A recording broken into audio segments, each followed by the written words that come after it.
ہم چلتے چلتے اس دروازے کے قریب آ گئے جہاں سے حشر کا راستہ تھا۔ میں نے صالح سے دریافت کیا، کیا اب ہمیں واپس میدان حشر جانا ہوگا؟ کیوں، کیا وہاں جانے کا شوق ختم ہو گیا؟ اس نے حیرت کے ساتھ پوچھا۔ نہیں، ایسی بات نہیں، میں سوچ رہا تھا کہ یہاں آ گیا ہوں تو اپنے گھر والوں سے مل لوں۔ جب ہم شروع میں یہاں آئے تھے تو تم مجھے براہ راست اوپر لے گئے تھے، اب تو میرے گھر والے امت محمدیہ کے کیمپ میں پہنچ چکے ہوں گے۔ تم انسان اپنے جذبوں کو تہذیب کے لفافے میں ڈال کر دوسروں تک منتقل کرنے کی عادی ہوتے ہو۔ کھل کر کیوں نہیں کہتے کہ اپنی گھر والی کے پاس جانا چاہتے ہو؟ یہ بار بار گھر والوں کے الفاظ کیوں بول رہے ہو؟ صالح نے میری بات پر ہنستے ہوئے تبصرہ کیا تو میں جھپ گیا۔ پھر وہ مسکرا کر بولا، شرماؤ نہیں یار، ہم وہیں چلتے ہیں، یہ خادم تمہاری ہر خواہش پوری کرنے پر مامور ہے۔ ہم جس دنیا میں تھے وہاں راستے، وقت اور مقامات سب کے معنی اور مفہوم بالکل بدل چکے تھے۔ اس لیے صالح کا جملہ ختم ہونے کے ساتھ ہی ہم اس پہاڑ کے قریب پہنچ گئے جس کے ارد گرد تمام نبیوں اور ان کی امتوں کے کیمپ لگے ہوئے تھے۔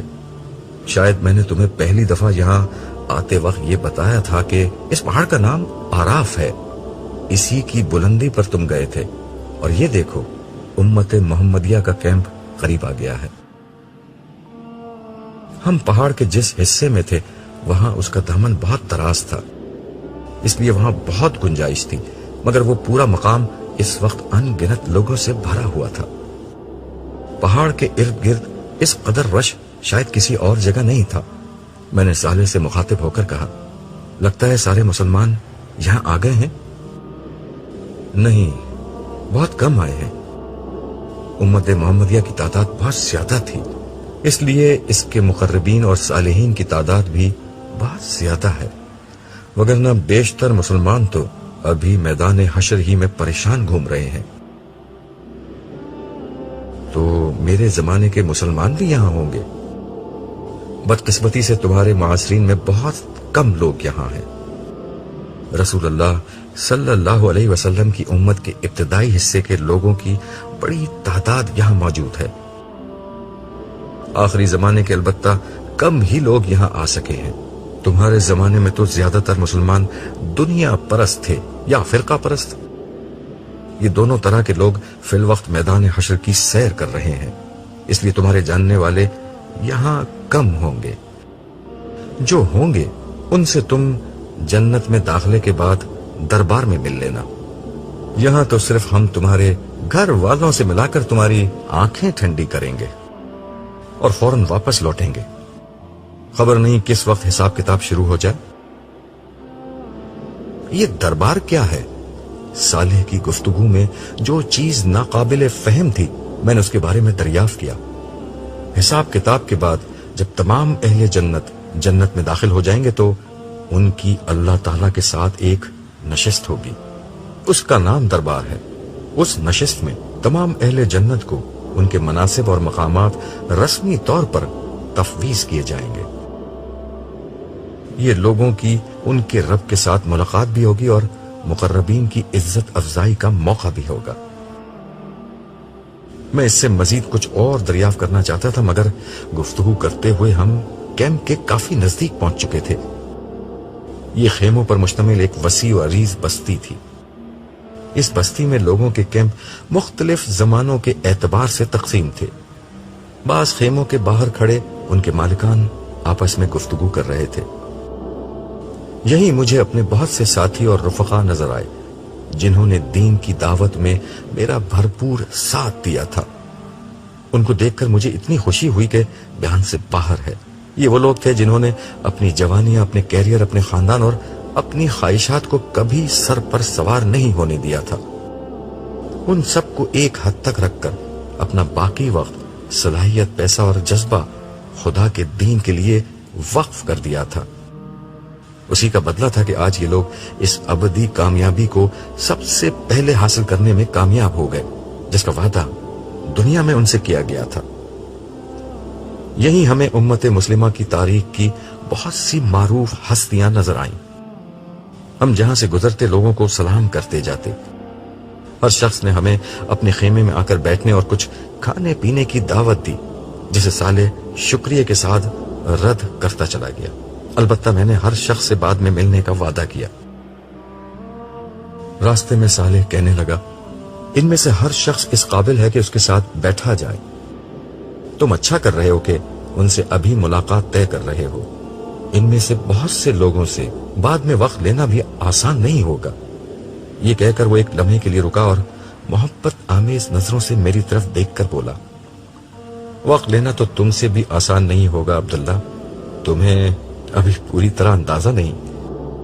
اس نئی دنیا میں تم خود ایک بہت بڑی حیثیت کے مالک ہو گئے، مگر حقیقت یہ ہے کہ تم پروردگار عالم کے معیار پر ہمیشہ سے ایک بہت بڑے حیثیت کے آدمی تھے. یہ کہتے ہوئے صالح رکا اور مجھے گلے لگا لیا. پھر آہستگی سے میرے کان میں بولا، عبداللہ، تمہارے ساتھ رہنا میرے لیے بڑے اعزاز کی بات ہے. میں نے اپنی نگاہیں آسمان کی طرف بلند کی اور دھیرے سے جواب دیا، اعزاز کی بات تو خدا کی بندگی کرنا ہے، اس کے بندوں کو بندگی کی دعوت دینا ہے. یہ میرا اعزاز ہے کہ خدا نے ریت کے ایک بے وقت ذرے کو اس خدمت کا موقع دیا. یہ کہتے ہوئے احسان مندی کے جذبات سے میری آنکھوں سے آنسو بہنے لگے. ہاں، یہی ٹھیک ہے. خدا ہی ہے جو ذرہ ریت کو طلوع آفتاب دیتا ہے. تم سورج کی طرح اگر چمکے تو یہ خدا کی عنایت تھی، مگر یہ عنایت خدا پرستوں پر ہوتی ہے، سرکشوں، مفسدوں اور غافلوں پر نہیں. ہم ایک دفعہ پھر چلنے لگے اور چلتے چلتے ہم ایک بہت خوبصورت اور نفیس خیمے کے پاس پہنچ گئے. میرے دل کی دھڑکن کچھ تیز ہو گئی. صالح میری طرف دیکھتے ہوئے بولا، نائمہ نام ہے تمہاری بیوی کا؟ میں نے ازبات میں گردن ہلا دی. صالح نے انگلی سے اشارہ کر کے کہا، یہ والا خیمہ ہے. کیا اسے معلوم ہے کہ میں یہاں آ رہا ہوں؟ میں نے دھڑکتے دل کے ساتھ پوچھا. نہیں، صالح نے جواب دیا. پھر ہاتھ سے اشارہ کر کے کہا، یہ ہے تمہاری منزل. میں ہولے ہولے چلتا ہوا خیمے کے قریب پہنچا اور سلام کر کے اندر داخل ہونے کی اجازت چاہی. اندر سے ایک آواز آئی جسے سنتے ہی میرے دل کی دھڑکن تیز ہو گئی. آپ کون ہیں؟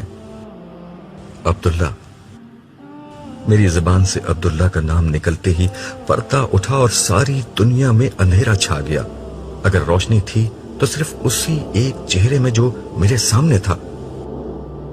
وقت، زمانہ، صدیاں اور لمحے سب اپنی جگہ ٹھہر گئے. میں خاموش کھڑا ٹکٹکی باندھ کر اسے دیکھتا رہا. نائمہ کا مطلب روشن ہوتا ہے، مگر روشنی کا مطلب یہ ہوتا ہے، یہ مجھے آج پہلی دفعہ معلوم ہوا تھا. ہم جب آخری دفعہ ملے تھے تو زندگی بھر کا ساتھ بڑھاپے کی رفاقت میں ڈھل چکا تھا، جب محبت حسن اور جوانی کی محتاج نہیں رہتی. مگر نائمہ نے اپنی جوانی کے تمام ارمانوں اور خوابوں کو میری نظر کر دیا تھا. اس نے جوانی کے دنوں میں بھی اس وقت میرا ساتھ دیا تھا جب میں نے آسان زندگی چھوڑ کر اپنے لیے کانٹوں بھرے راستے چن لیے تھے. اس کے بعد بھی زندگی کے ہر سرد و گرم اور اچھے اور برے حال میں اس نے میری پوری طاقت سے میرا ساتھ دیا تھا، یہاں تک کہ موت ہم دونوں کے بیچ حائل ہو گئی. مگر آج موت کا یہ عارضی پردہ اٹھا تو میرے سامنے چاند کا نور، تاروں کی چمک، سورج کی روشنی، پھولوں کی مہک، کلیوں کی نازکی، شبنم کی تازگی، صبح کا اجالا اور شام کی شفق سب ایک ساتھ ایک ہی چہرے میں جلوہ گر ہو گئے تھے. برسوں کی اس رفاقت کو میں چند لمحوں میں سمیٹ کر دیکھنے کی کوشش کر رہا تھا. نائمہ کی آنکھوں میں نمی آ گئی تھی جو اس کے رخساروں پر بہنے لگی. میں نے ہاتھ بڑھا کر اس کے رخساروں سے نمی پونچھی اور اس کے ہاتھوں کو اپنے ہاتھوں میں لے کر کہا، میں نے کہا تھا نا، تھوڑا سا انتظار، تھوڑا سا صبر، یہ جنگ ہم ہی جیتیں گے. میں نے کب آپ کی بات کا یقین نہیں کیا تھا، اور اب تو میرا یقین حقیقت میں بدل چکا ہے. مجھے تو بس ایسا لگ رہا ہے کہ آپ کچھ دیر کے لیے گھر سے باہر گئے تھے اور پھر آ گئے. ہم نے تھوڑا سا صبر کیا اور بہت بڑی جنگ جیت لی. ہمیں جیتنا ہی تھا نائمہ، اللہ نہیں ہارتا، اللہ والے بھی نہیں ہارتے۔ وہ دنیا میں پیچھے رہ سکتے ہیں مگر آخرت میں ہمیشہ سب سے آگے ہوتے ہیں۔ اور اب؟ نائمہ نے سوال کرتے ہوئے آنکھیں بند کر لی۔ شاید وہ تخیل کی آنکھ سے جنت کی اس دنیا کا تصور کر رہی تھی جو اب شروع ہونے والی تھی۔ ہم نے خدا کا پیغام عام کرنے کے لیے اپنی فانی زندگی لگا دی اور اب بدلے میں خدا جنت کی ابدی زندگی کی کامیابی ہمیں دے گا۔ یہ کہتے ہوئے میں نے آنکھیں بند کر لی۔ میرے سامنے اپنی پر مشقت اور جد و جہد سے بھرپور زندگی کا ایک ایک لمحہ آ رہا تھا۔ میں نے اپنی نوجوانی اور جوانی کے بہترین سال خدا کے دین کی خدمت کے لیے وقف کر دیے تھے۔ اپنی ادھیڑ عمر کی صلاحیتیں اور بڑھاپے کی آخری توانائیاں اسی راہ میں جھونک دی تھیں۔ میں ایک غیر معمولی باصلاحیت اور ذہین شخص تھا جو اگر دنیا کی زندگی کو مقصود بنا لیتا تو ترقی اور کامیابی کے اعلیٰ مقامات تک بآسانی پہنچ جاتا، مگر میں نے سوچ لیا تھا کہ کیریئر، جائیداد اور مقام و مرتبہ اور عزت و شہرت اگر کہیں حاصل کرنی ہے تو آخرت ہی میں حاصل کرنی ہے۔ میں نے زندگی میں خواہشات کے میدان ہی میں خود سے جنگ نہیں کی تھی بلکہ تعصبات اور جذبات سے بھی لڑتا رہا تھا۔ فرقہ واریت، اکابر پرستی اور تعصب سے میں نے کبھی اپنا دامن آلودہ نہیں ہونے دیا۔ خدا کے دین کو ہمیشہ ایمانداری اور عقل سے سمجھا اور اخلاص اور صدق دل سے اس پر عمل کیا۔ اس کے دین کو دنیا بھر میں پھیلایا اور کبھی اس راہ میں کسی ملامت کرنے والے کی ملامت کی پرواہ نہیں کی۔ اس سفر میں خدا نے جو سب سے بڑا سہارا مجھے دیا وہ نائمہ کی محبت اور رفاقت تھی، جس نے ہر طرح کے حالات میں مجھے لڑنے کا حوصلہ بخشا۔ اور اب ہم دونوں شیطان کے خلاف اپنی جنگ جیت چکے تھے، مشقت ختم ہو چکی تھی اور جشن کا وقت تھا۔ ہم اسی حال میں تھے کہ صالح نے کھنکار کر ہمیں اپنی موجودگی کا احساس دلایا اور بولا، آپ لوگ تفصیل سے بعد میں ملیے گا، ابھی چلنا ہوگا۔ اس کے ان الفاظ پر میں واپس اس دنیا میں لوٹ آیا۔ میں نے صالح کا نائمہ سے تعارف کروایا، یہ صالح ہیں۔ پھر ہنستے ہوئے میں نے اپنی بات میں اضافہ کیا، یہ کسی بھی وقت مجھے تنہا چھوڑنے پر آمادہ نہیں ہوتے۔